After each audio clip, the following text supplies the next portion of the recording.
Legenda Bawi Sumbu Kurung. Di tepi sungai Kahayan yang tenang, angin pagi menyentuh pucuk-pucuk rotan. Di sanalah berdiri sebuah lewu bernama Tanjung Bereng, rumah bagi sepasang suami istri, Dambung dan Nyai Kamala. Mereka hidup sederhana, tapi hatinya selalu kosong karena tak punya anak. Malam demi malam mereka berdoa, menyalakan dupa di depan api unggun, memohon pada Ranying Hatala agar memberi mereka keturunan. Pada suatu pagi, lahirlah seorang bayi perempuan dengan kulit seputih kapur sungai dan mata sejernih embun. Mereka menamainya Sumbu Kurung, artinya cahaya yang terkurung di dalam sumbu, lembut tapi mampu menyalakan terang. Lewu pun bersuka cita, tapi kebahagiaan seperti cahaya di air mudah bergoyang. Beberapa tahun kemudian pasukan asing menyerang. Api membakar rumah, jerit memenuhi malam. Dambung dan Nyai Kamala tewas di tengah kekacauan itu, sementara Sumbu Kurung masih belia, diselamatkan oleh roh nenek tua penjaga hutan, Indu Sangumang, yang membawanya pergi ke pedalaman. Di hutan yang tak dikenal, Sumbu Kurung tumbuh tanpa manusia lain. Ia belajar dari alam, dari suara burung, dari arus sungai, dari pohon yang bicara lewat angin. Ketika dewasa, ia merasa perlu melindungi dirinya dari dunia luar. Maka ia menyamar sebagai laki-laki dengan nama Tunggal Hanjungan. Rambutnya disembunyikan di balik ikat kepala, suaranya dibuat berat, langkahnya tegap seperti pemburu. Pada suatu siang di musim kemarau, seorang pemuda gagah datang berburu ke hutan. Namanya Bandar, anak bangsawan dari kampung seberang.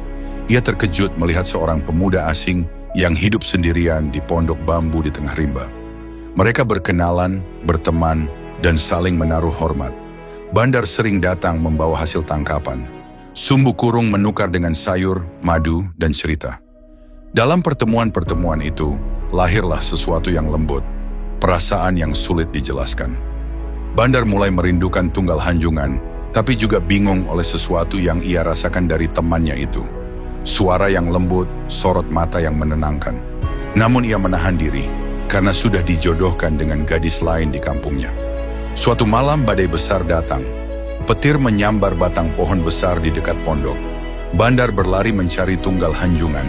Khawatir ia tertimpa. Ketika masuk, kilatan cahaya petir memantulkan wajah itu, dan semua penyamaran runtuh. Rambut panjang terurai, sorot mata lembut muncul, dan Bandar tertegun. Tunggal Hanjungan, siapa kau sebenarnya? Sumbu Kurung menunduk. Aku hanya ingin hidup damai tanpa dikenali dunia. Aku Sumbu Kurung, putri yang hilang dari Tanjung Bereng. Bandar terdiam lama, lalu berkata pelan, "Kalau begitu, biarkan aku menjadi saksi bahwa kebenaran tak perlu disembunyikan." Namun malam itu juga, dari balik pepohonan muncul suara-suara aneh. Angin berputar, tanah bergetar. Dari kabut muncul 6 sosok perempuan berambut panjang, wajahnya separuh indah, separuh mengerikan. Mereka adalah Bawi Jahawen, makhluk-makhluk gaib yang iri pada kecantikan dan ketulusan Sumbu Kurung. "Kau curi hati manusia, padahal dunia sudah menolakku," desis mereka. Bawi Jahawen menyerang, membuat api dan asap hitam mengepul. Tapi di tengah kegelapan terdengar mantra lembut dari arah hutan. Indu Sangumang datang, menancapkan tongkatnya ke tanah. Api padam, angin berhenti, dan Bawi Jahawen berteriak, sebelum akhirnya lenyap menjadi kabut yang berubah jadi ular dan kalajengking, tanda bahwa kejahatan sudah disucikan oleh alam. Setelah itu langit bersih, fajar menembus kabut sungai. Bandar berlutut di depan Sumbu Kurung. "Kalau aku harus meninggalkan dunia lamaku, biarlah itu untuk bersamamu," katanya. Mereka berjalan kembali ke Tanjung Bereng. Desa yang dulu hangus kini perlahan hidup kembali. Orang-orang mengenali putri yang hilang, lalu menyambutnya dengan air mata haru. Bandar dan Sumbu Kurung menikah, bukan sebagai bangsawan dan rakyat, tapi sebagai dua manusia yang sama-sama pernah kehilangan dan akhirnya pulang.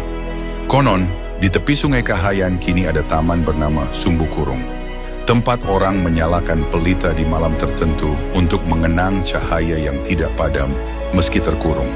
Karena kisahnya bukan tentang perang atau keindahan wajah, tetapi tentang bagaimana kebenaran dan kasih mampu menaklukkan amarah dan iri. Dan sampai hari ini, angin Kahayan masih berbisik pelan. Sumbu Kurung, cahaya kecil yang mengajarkan dunia. bahwa kegelapan hanya sementara asal hati tetap menyala.